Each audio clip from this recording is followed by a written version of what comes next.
Hello everyone, today we're going to be talking about the Couronian Empire. The empire so immense, so important, so impactful that... Oh no wait, Google thinks I'm misspelling Korean Empire. Okay, let's try this again.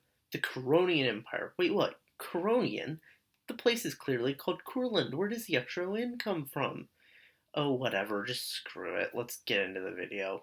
The Couronian Empire was born out of the colonization efforts of Courland, which is this area here in the southern portion of modern-day Latvia. Which, yeah, you know you're a big deal when you're the bottom half of another country that nobody cares about. Anyways, time to stop shitting on Latvia and start talking about their empire. So, in 1639, Duke of Courland, Jakob Kettler, or as I like to call him, Jake the Kettle, managed to get a loan to colonize the island of Tobago and to get assurances from the other major powers that they would actually let him colonize it. But why would these other colonizers pass up on a perfectly good island? Well, you see, Spain, England, and the Dutch had all tried to set up a colony there, but all had failed, thus giving the island the nickname the Island of Despair. Apparently, the natives there were particularly violent and had kicked all of them out, so they figured, screw it, why not let these guys have a shot at it? So then, how were the Couronians planning to triumph where so many before them had failed? Apparently they weren't, because the natives kicked them out just as they had everyone else. 3 years later, they would try again, but, well, second verse same as the first, they got kicked out again. In 1651, they got another opportunity to colonize in the Gambia, when the Gambian king sold them a port on the island of St. Andrews in exchange for an annual payment. What were they trading in the Gambia? Let's just say, the locals. Then in 1654, Jacob decided to give colonizing Tobago one last try, this time using all of the knowledge he'd gained from the Gambia and his other failed attempts.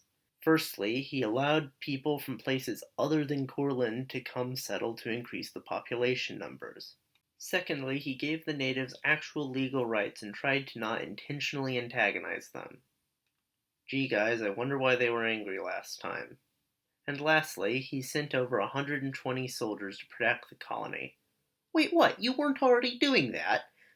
Okay, yeah. So it turns out that you do actually need to protect your colony if you want to keep it. Did it really take you 3 colonization attempts to figure this out? Anyways, it looks like third time's the charm because within 4 years, Tobago had a population of 25,000 settlers, with about 5,000 being Couronians, 7,000 being foreigners who had sworn loyalty to Courland, and 13,000 being those, Gambian locals. So then, why wasn't there a continuous or current Korean-controlled colony in the Caribbean? Well, in 1656, Sweden invaded the Polish-Lithuanian Commonwealth, which Courland was a part of. In 1658, they captured none other than Jakey Kettle himself. While he was in prison, the Dutch convinced the colony to revolt against him, and they took it for themselves. After the Swedish War, the Couronians weren't able to hold on to their Gambian colony anymore, so they sold it to the British in 1664. While they did make a few more attempts throughout the rest of the 1600s, it was safe to say that the Couronian Empire officially died with Kettler in 1682.